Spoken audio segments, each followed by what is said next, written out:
Hello student, जैसा कि आपको मालूम है आज हम जो क्लास के अंदर जो नया एक टॉपिक लेके चलेंगे, एक नया अध्ययन बिंदु लेके चलेंगे। आपको पढ़ाने के लिए नया टॉपिक है, वो है रावल रतन सिंह।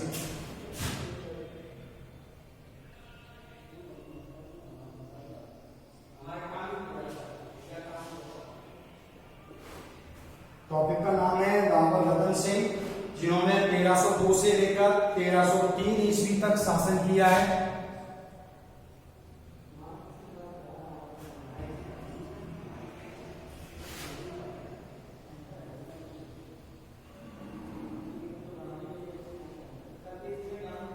तेरह सौ दो से 1303 ईस्वी तक शासन किया है रावल रतन सिंह।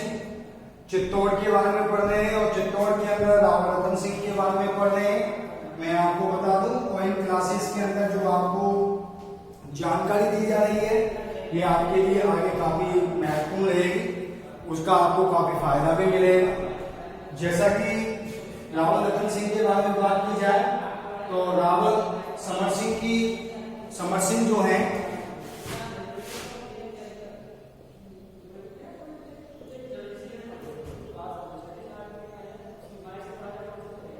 रावल समर सिंह जो है, इन्होंने 1273 से 1302 ईस्वी इनका शासनकाल रहा है।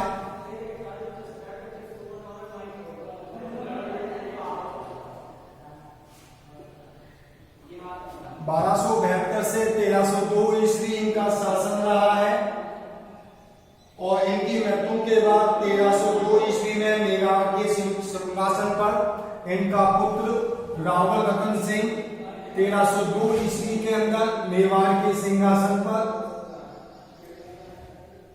गद्दी पर बैठा है। इसने 1 वर्ष तक ही शासन करने का अवसर मिला। जब ये शासन कर रहे थे, जब चित्तौड़ पर दिल्ली के सुल्तान अलाउद्दीन के द्वारा आक्रमण कर दिया गया था। इस आक्रमण के अंतर्गत के पीछे कई कारण थे। उन कारणों के अंतर्गत बात की जाए, जब ये सिंहासन थे रावल रतन सिंह, उस समय चित्तौड़ के ऊपर अलाउद्दीन के द्वारा आक्रमण किया गया। अलाउद्दीन के समय जब अलाउद्दीन के द्वारा आक्रमण किया, उसके प्रमुख कारण थे। पहला था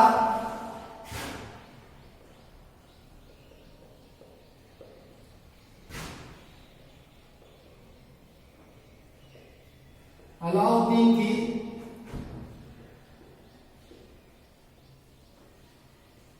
साम्राज्यवादी महत्वाकांक्षा।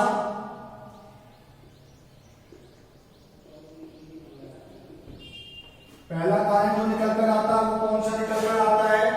अलाउद्दीन खिलजी की साम्राज्यवादी महत्वाकांक्षा। अलाउद्दीन ने भी सिकंदर के समान साम्राज्य विस्तार का सपना सोचा था और वह संपूर्ण विश्व को जीतना चाहता था।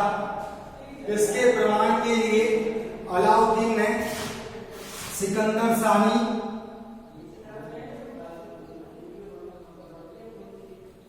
की उपाधि धारण की थी। ध्यान रखिएगा, दोबारा से मैं आपको बता दूं, चित्तौड़ के इतिहास के अंदर आज हम लोग पढ़ रहे हैं रावल रतन सिंह के बारे में पढ़ रहे हैं, जिन्होंने 1302 से 1303 ईस्वी तक शासन किया है। रावल समर सिंह के पुत्र हैं। मेवाड़ के सिंहासन पर आरूढ़ हुए। इनके शासन के समय में अलाउद्दीन खिलजी ने चित्तौड़ पर आक्रमण किया। मेवाड़ निकल गया था। चित्तौड़ पर आक्रमण किया। चित्तौड़ पर आक्रमण करने के मुख्य कारण में सबसे पहला था अलाउद्दीन खिलजी की साम्राज्यवादी महत्वाकांक्षा। अलाउद्दीन खिलजी अपने साम्राज्य को बढ़ाना चाहता था और वह विश्व विजेता का उसने उपाधि धारण की। उसको सिकंदर शाही की उपाधि उसने धारण की। वह सिकंदर के समान विश्व विजेता बनना चाहता था। इसी महत्वाकांक्षा के लिए उसने साम्राज्य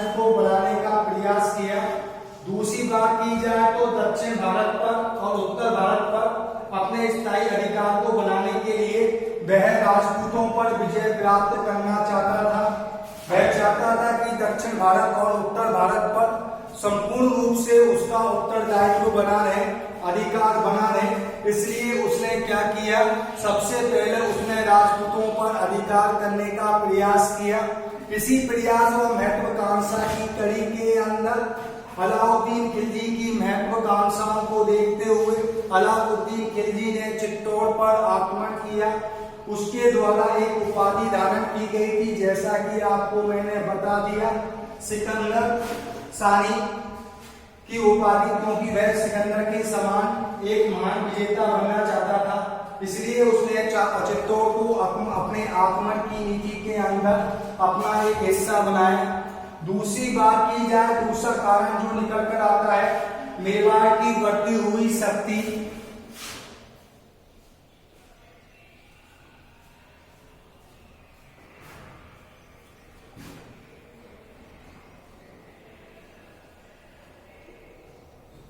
मेवाड़ की बढ़ती हुई शक्ति, अगर मेवाड़ की बढ़ती हुई शक्ति के बारे में चर्चा करें तो मैं आपको बताना चाहूंगा, जेठ सिंह, तेज सिंह और समर सिंह जैसे पराक्रमी शासकों के काल में मेवाड़ की सीमाओं में लगातार वृद्धि हो रही थी। इल्तुतमिश, नासिरुद्दीन, महमूद और बलबन जैसे सुल्तानों ने मेवाड़ की इस बढ़ती हुई शक्ति पर लगाम लगाने का प्रयास किया, लेकिन वह सफल नहीं हुए। 1299 ईस्वी में मेवाड़ के रावल रतन सिंह ने गुजरात के लिए अभियान के लिए जाती हुई शाही सेना का सहयोग करने के फलस्वरूप करना तो दूर, उस पर दंड स्वरूप उससे कर भी वसूल कर लिया था। दंड स्वरूप उससे कर वसूल कर लिया था। उन्होंने उससे दंड वसूल कर लिया करके आगे जाने दिया। अलाउद्दीन खिलजी इस घटना के कारण चित्तौड़ पर वह अधिकार करना चाहता था। पहला मैंने आपको बताया अलाउद्दीन खिलजी की साम्राज्यवादी महत्वाकांक्षा, दूसरा बताया मैंने आपको मेवाड़ की बढ़ती हुई शक्ति। जैसा कि मैंने आपको बताया जयद्रथ सिंह के बाद में अगर बात की जाए, तेज सिंह, समर सिंह जैसे पराक्रमी शासकों के समय मेवाड़ का विस्तार बढ़ता हुआ जा रहा था। ऐसी स्थिति में दिल्ली के जो शासक हैं इल्तुतमिश, नासिरुद्दीन, महमूद और बलबन मेवाड़ की शक्ति को रोकने का उन्होंने प्रयास किया, लेकिन उन्हें सफलता प्राप्त नहीं हुई। तत्पश्चात में जब एक बार शाही सेना गुजरात अभियान के लिए जा रही थी, जो शाही सेना 1299 ईस्वी में गुजरात अभियान के लिए जा रही थी, तो उससे सहयोग करने की बजाय उल्टा दंड स्वरूप उससे धन वसूल किया गया, या फिर हम कह सकते हैं कि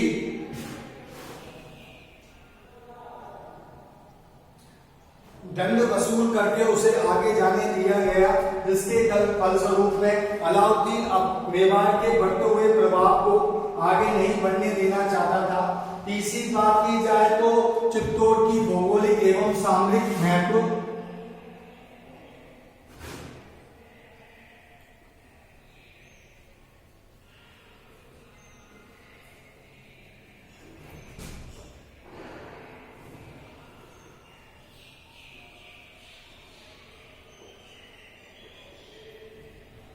चित्तौड़ का भौगोलिक एवं सामरिक महत्व।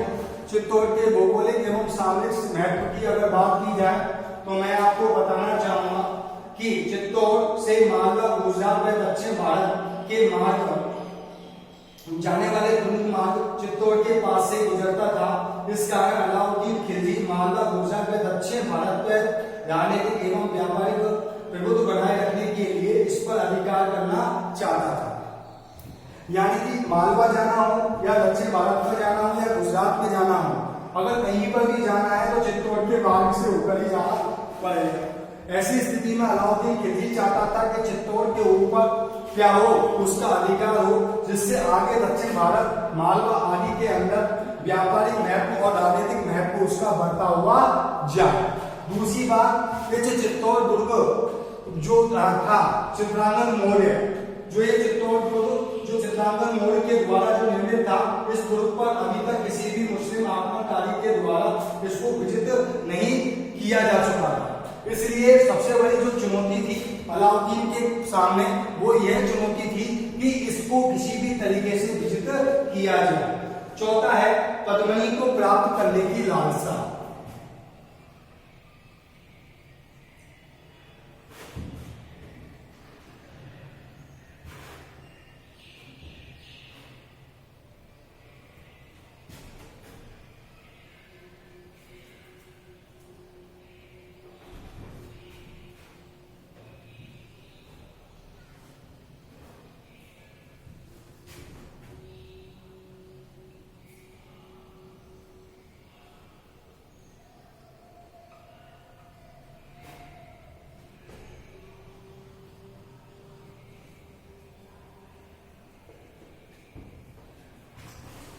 नेक्स्ट है पद्मिनी को प्राप्त करने की लालसा। कुछ इतिहासकारों के अनुसार अलाउद्दीन खिलजी मेवाड़ के शासक रतन सिंह की पत्नी सुंदर पत्नी पद्मिनी को प्राप्त करना चाहता था।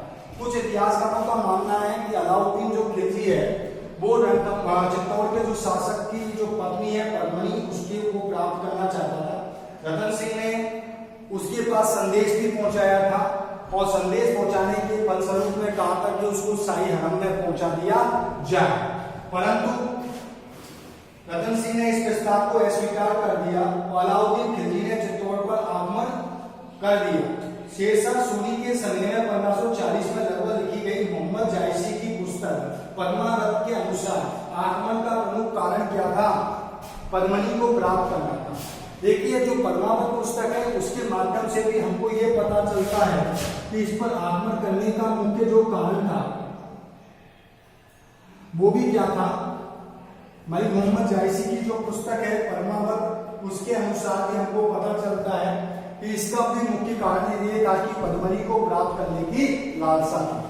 अब कुल मिलाकर देखा जाए तो ये 4 पॉइंट आपके सामने निकल के आते हैं जिनके कारण अलाउद्दीन खिलजी ने चित्तौड़ पर आक्रमण किया। पहला था अलाउद्दीन खिलजी की साम्राज्यवादी महत्वाकांक्षा। वो सिकंदर के समान विश्व विजेता बनना चाहता था, इसलिए उसने सिकंदर सानी की उपाधि धारण की और वह मेवाड़ की जो बढ़ती हुई शक्ति है उसको चुनौती देना चाहता था। उसके सामने सबसे बड़ी चुनौती। दूसरा था मेवाड़ की बढ़ती हुई शक्ति। अब जैसा कि मैंने आपको बताया था कि मेवाड़ के जो शासक हुए जेतर सिंह हुए, समर सिंह हुए, तेज सिंह हुए, इनके समय में क्या हुआ कि मेवाड़ की जो शक्ति है वो लगातार बढ़ती हुई गई। इस समय की अगर बात की जाए तो दिल्ली सल्तनत के जो शासक थे या दिल्ली के जो शासक थे इल्तुतमिश, नासरुद्दीन, महमूद, बलबन आदि सुल्तानों के द्वारा आक्रमण को कोई सफलता प्राप्त नहीं हुई। जब सफलता प्राप्त नहीं हुई तो अलाउद्दीन इस दुर्ग पर क्या करना चाहता था? विजय प्राप्त करना चाहता था। दूसरी चीज यह जो दुर्ग है उसके बारे में बात की जाए तो गुजरात, दूसरी बात यह है कि जब गुजरात अभियान के लिए शाही सेना जा रही थी तो उनका उल्टा सहयोग करने की बजाय इससे दंड भी वसूल किया गया। दंड भी वसूल किया गया। तीसरी बात है चित्तौड़ की भौगोलिक स्थिति। चित्तौड़ की सामने को बहुत भौगोलिक स्थिति बहुत अच्छी थी, यानी गुजरात जाना हो, मालवा जाना हो या दक्षिण भारत में जाना हो तो उसके लिए चित्तौड़ के रास्ते होकर जाना होता था। ऐसी स्थिति में वह चित्तौड़ के दुर्ग पर अधिकार करना चाहता था जिससे वह व्यापार और अपने राजनीतिक विस्तार को बढ़ा सके। चौथी है पद्मिनी को प्राप्त करने की लालसा। जैसा कि मलिक मोहम्मद जायसी का जो ग्रंथ है पद्मावत उसके अनुसार यह पता चलता है कि यह पद्मिनी को प्राप्त करना चाहता था। इसके लिए उसने संदेश भी पहुंचाया लेकिन रतन सिंह ने संदेश को मानने से मना कर दिया। ये 4 पॉइंट हैं जिनके कारण हम 4 बिंदु जिनको आधार में रखते हुए चित्तौड़ के बारे में हम पढ़ रहे। अब है अलाउद्दीन खिलजी का बाद चित्तौड़ पर आक्रमण।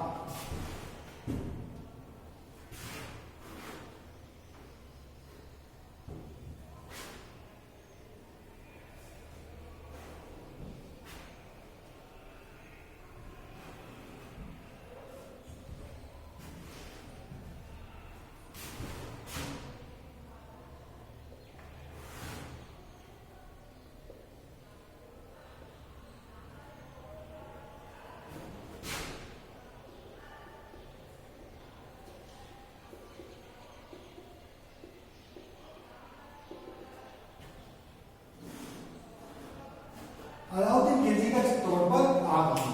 देखिए 28 जनवरी 1303 ईस्वी को 28 जनवरी 1303 ईस्वी को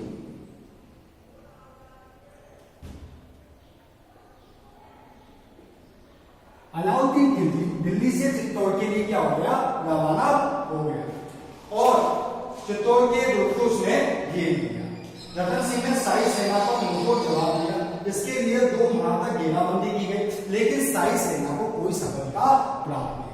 उसने दुर्ग का घेरा डाल दिया, लेकिन रतन सिंह ने शाही सेना को करारा जवाब दिया। 2 महीने तक घेरा डला हुआ रहा, लेकिन किसी भी प्रकार से शाही सेना को क्या नहीं हुई, सफलता प्राप्त नहीं।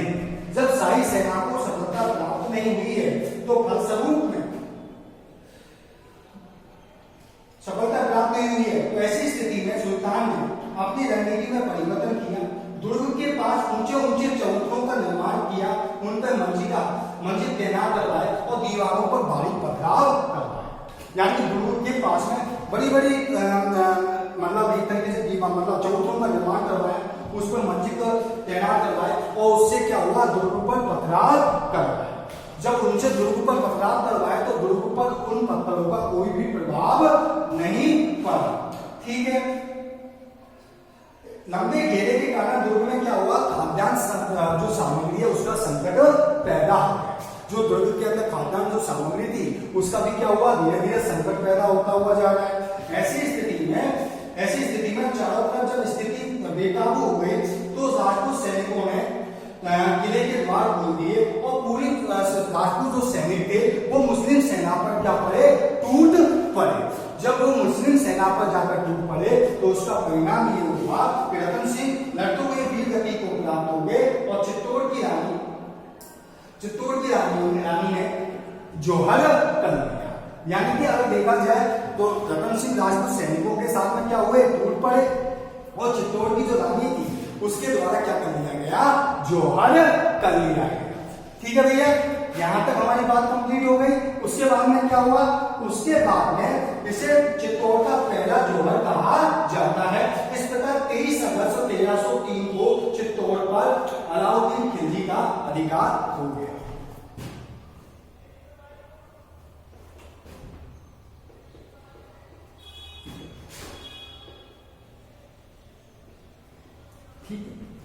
इस प्रकार 23 अगस्त 1303 को अलाउद्दीन का चित्तौड़ पर क्या हो गया, अधिकार हो गया। अगले दिन सुल्तान ने सैनिकों को आम जनता पर अधिकार के आदेश दे दिए, जिसके बारे में हमको जानकारी अमीर खुसरो की खुजाइन खतूत यानी तारीख अलाई से मिलती है। एक आगे चलकर चित्तौड़ का नाम बदलकर क्या रख दिया गया, खिरजाबाद रख दिया गया। चित्तौड़ का नाम बदलकर क्या रख दिया गया, खिरजाबाद। ध्यान रखिएगा, चित्तौड़ का नाम बदलकर क्या रख दिया गया भैया, खिरजाबाद रख दिया गया। और अपने बेटे खिरज खां को वहां का सिंहासन पे बैठा दिया गया और बेटे को बैठा दिया जिसका नाम क्या था, खिजर खान, उसको वहां के चित्तौड़ के सिंहासन पर बैठा दिया गया। फलस्वरूप में वह उसको सौंपकर दिल्ली लौट गया। उसने गंभीरी नदी पे पुल का निर्माण करवाया। उसने चित्तौड़ की तलहटी में एक मकबरे का निर्माण करवाया और उसमें फारसी लेख में अलाउद्दीन खिलजी को ईश्वर की छाया और संसार का रक्षक कहा है। ठीक है, दोबारा से सुन लीजिए, मैं आपको एक बार बता देता हूँ। अलाउद्दीन खिलजी का चित्तौड़ पर 28 जनवरी 1303 को दिल्ली से अलाउद्दीन खिलजी 28 जनवरी 1303 को दिल्ली से अलाउद्दीन खिलजी चित्तौड़ पर आक्रमण करने के लिए निकल गया और चित्तौड़ का घेरा डाल दिया। ठीक है, चित्तौड़ का घेरा डालने के फलस्वरूप में 2 माह तक उसको कोई सफलता नहीं प्राप्त हुई, तो उसने बड़े बड़े चबूतरों का निर्माण करवाया, उन पर मंजिलें लगवाई और उनसे पत्थरों से किले की दीवार को पार किया। लेकिन किले के ऊपर जो पथराव किया उससे ऊपर किले के जो पत्थर है वो टस से मस नहीं हुए। ऐसी स्थिति में देखा गया कि किले के अंदर खाद्यान्न का संकट उत्पन्न हो गया। खाद्यान्न का जब संकट उत्पन्न हो गया तो राजपूत सेना ने द्वार खोल दिए और वह मुस्लिम सेना के ऊपर टूट पड़ने के पश्चात में अगर देखा जाए तो राजा रतन सिंह है वो लड़ते हुए वीर गति को प्राप्त हो गए और रानियों के द्वारा क्या कर दिया गया, जोहर कर दिया गया। ये किस क्या था, चित्तौड़ का पहला जोहर था। अब आगे देखिए आगे क्या हुआ। आगे चलकर उसने अपने बेटे खिजर खां को वहां के सिंहासन पर बैठा दिया और चित्तौड़ का नाम बदलकर क्या कर दिया, खिरजाबाद रख दिया। ठीक है, यहां तक कि हमने पढ़ लिया था। अब आगे रानी पद्मिनी की कहानी।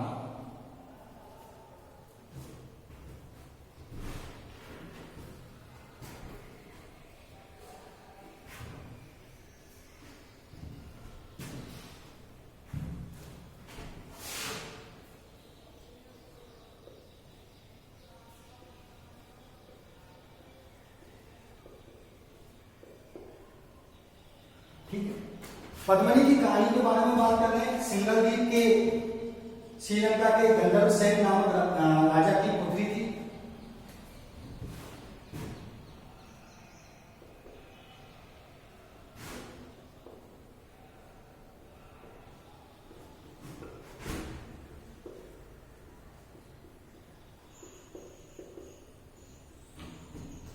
सिंगलदीप के राजा गंधर्व सेन की पुत्री थी, जो श्रीलंका के राजा गंधर्व सेन की पुत्री थी। ठीक है, वह उसकी पटरानी चंपावती से पद्मिनी नामक एक अत्यंत रूपवती कन्या उत्पन्न हुई। उसकी मां का नाम था चंपावती। इससे यह उत्पन्न हुई थी कौन? पद्मिनी उत्पन्न हुई। ठीक है भैया, पद्मिनी उत्पन्न हुई थी। उसके पश्चात में उसके पास में हीरामन नाम का एक सुंदर तोता रहता था। देखिए एक हमारे एक कहानी मिलती है, इसके पास में क्या रहता था? हीरामन।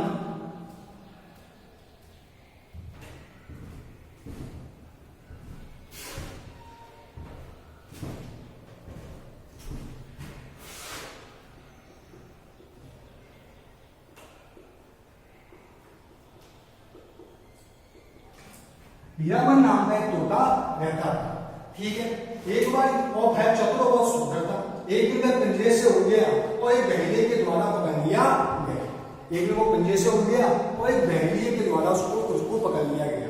बहेलिया के द्वारा एक ब्राह्मण को उसको भेज दिया गया। एक ब्राह्मण के हाथ में भेज दिया गया। ब्राह्मण ने चित्तौड़ के राजा रतन सिंह को 1 लाख रुपए में उसको भेज दिया। एक दिन रतन सिंह की रानी नागमती एक दिन श्रृंगार करते हुए तोते से पूछा, क्या मेरी जैसी कोई सुंदर जगत में कोई है? एक बार क्या हुआ, रानी चित्तौड़ की जो रानी है वह श्रृंगार कर रही थी, तो श्रृंगार करते समय उसने तोते से पूछा कि मेरी जैसी कोई सुंदर है नागमती ने? तो उसने तोते ने उत्तर दिया कि जिस प्रकार सरोवर में हंस नहीं आया वहां बूढ़ा ही हंस कहलाता है। रतन सिंह ने तोते के मुख से पद्मिनी के गुण के बारे में सुनकर इतना मुग्ध हो गया कि वह योगी बनकर कहां चला गया? सिंगलदीप चला गया। इतना मुग्ध हो गया उसकी सुंदरता के बारे में सुनकर कि वह योगी बनकर कहां चला गया? सिंगलदीप चला गया। और सिंगलदीप चला गया। अनेक संकटों को सहता हुआ जब सिंगलदीप पहुंचा तो तोते ने पद्मिनी के सम्मुख रतन सिंह के रूप, कुल के तेजस्व, ऐश्वर्य आदि की प्रशंसा की कि तेरे योग्य बल है। ऐसे में पैर मुक्त होकर दोनों में मुक्त होकर पद्मिनी वहां पहुंची और दोनों की जो मुलाकात है बसंत पंचमी के दिन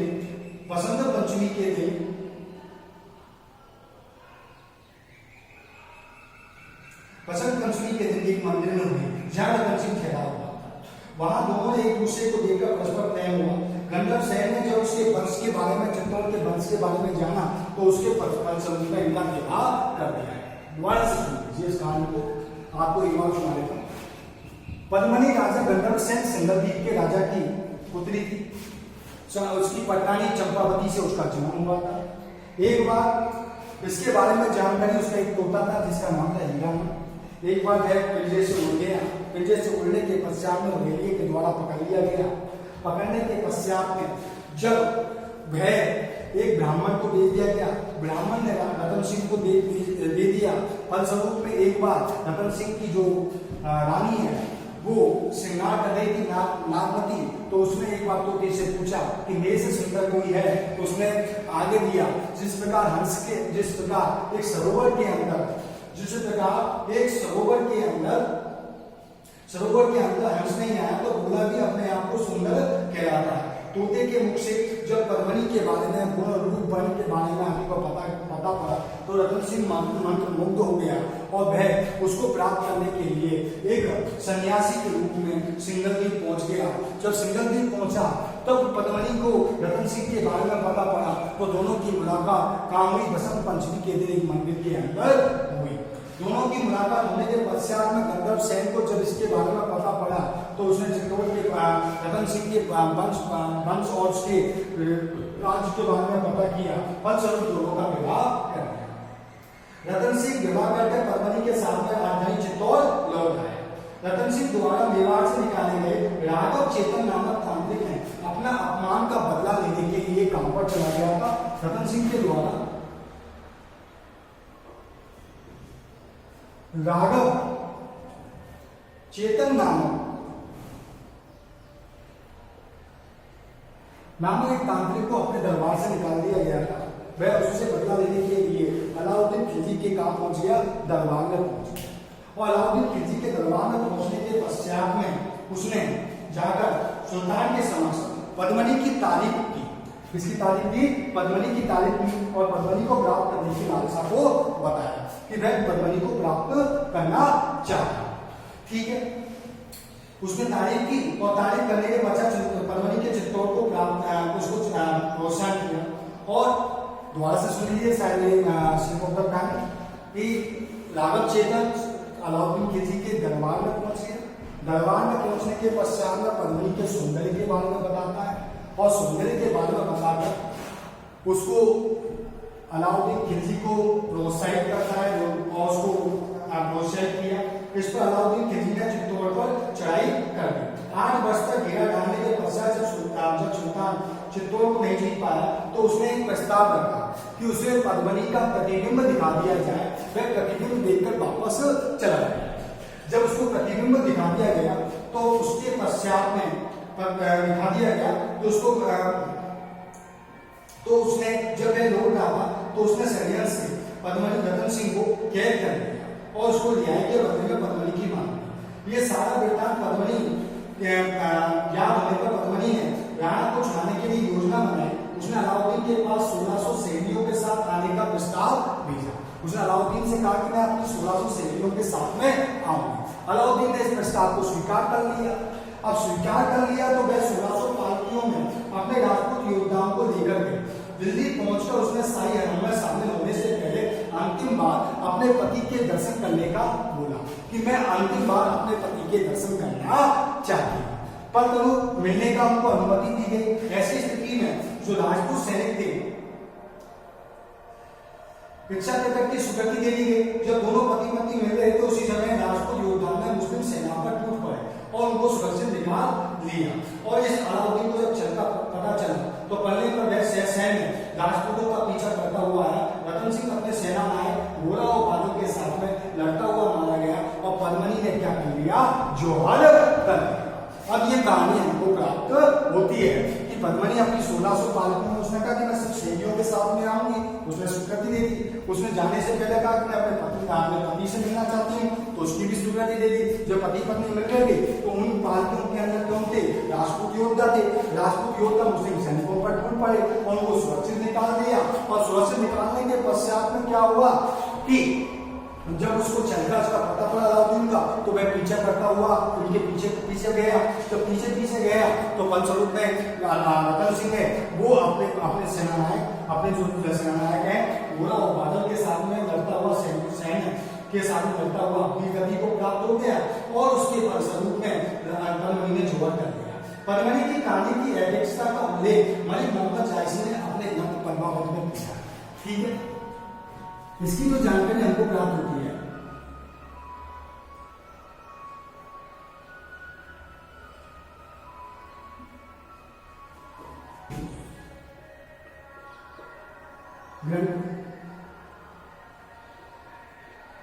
पद्मावत से प्राप्त होती है। ठीक है, मलिक मोहम्मद जायसी का जो ग्रंथ है पद्मावत उससे भी हमको जानकारी प्राप्त होती है। इसके बाद अबुल फजल का अकबरनामा, फरिश्ता, गुलशन ए इब्राहिम, हाजी मुनीर और लंदन दौर की annals and activity of Rajasthan, फ्रांसीसी यात्री मनुची और नोडेस्टी की ख्याल आदि से कुछ कहानियों में हेरफेर करके हमको ये कहानी में उल्लेख मिलता है। बूंदी के प्रसिद्ध कवि सूर्य मणि मिश्र और आधुनिक इतिहासकार इस कहानी को ऐतिहासिकता को स्वीकार नहीं करते। लेकिन हमारे कुछ इतिहासकार हैं जो सूर्य मणि मिश्र में है या फिर आधुनिक इतिहासकार हैं वो इस कहानी पर क्या करते हैं? विश्वास नहीं करते हैं। लेकिन हमको जो जानकारी प्राप्त होती है वो जानकारी किससे प्राप्त होती है? ये मलिक मोहम्मद जायसी का ग्रंथ जो पद्मावत है उससे भी हमको जानकारी प्राप्त होती है। बात कुछ भी कही हो लेकिन अलाउद्दीन खिलजी ने आगे चलकर चित्तौड़ का अपना अधिकार कर लिया था। रानी पद्मनी ने क्या कर लिया था? जोहर कर लिया था। आज के टॉपिक के अंदर बेटा हम यही टॉपिक लेके चले थे रावल रतन सिंह, जिसके बारे में हमने पढ़ा, चित्तौड़ के इतिहास के बारे में पढ़ा रावल रतन सिंह के बारे में। और ये आज का टॉपिक हमारा यहीं पे समाप्त होता है, लेकिन आप इसको ढंग से पढ़िए, क्योंकि करीब आपका चैप्टर 4 जो आपका राजस्थान माध्यमिक शिक्षा बोर्ड की जो इतिहास की किताब है उसका चैप्टर 4 चल रहा है, और चैप्टर 4 के अंदर आपका जो टॉपिक है रावल रतन सिंह यह चल रहा है। तो चीज को आपको विशेष रूप से आपको ध्यान रखना है, तो पढ़ते हुए चल रहा है, कंटिन्यू पढ़िए और इस पढ़ाई का आप पूर्णतः उपयोग में लीजिए, ये आपके लिए काफी फायदेमंद है। आज के लिए बस बेटा इतना ही, मिलते हैं नेक्स्ट वीडियो में एक नया टॉपिक महाराणा कुंभा को साथ में लेते हुए। नेक्स्ट टॉपिक जो आपके सामने लेके आएंगे वो लेके आएंगे महाराणा कुंभा, जो अगले वीडियो में लेके आएंगे। आज के लिए इतना ही, मिलते हैं नेक्स्ट।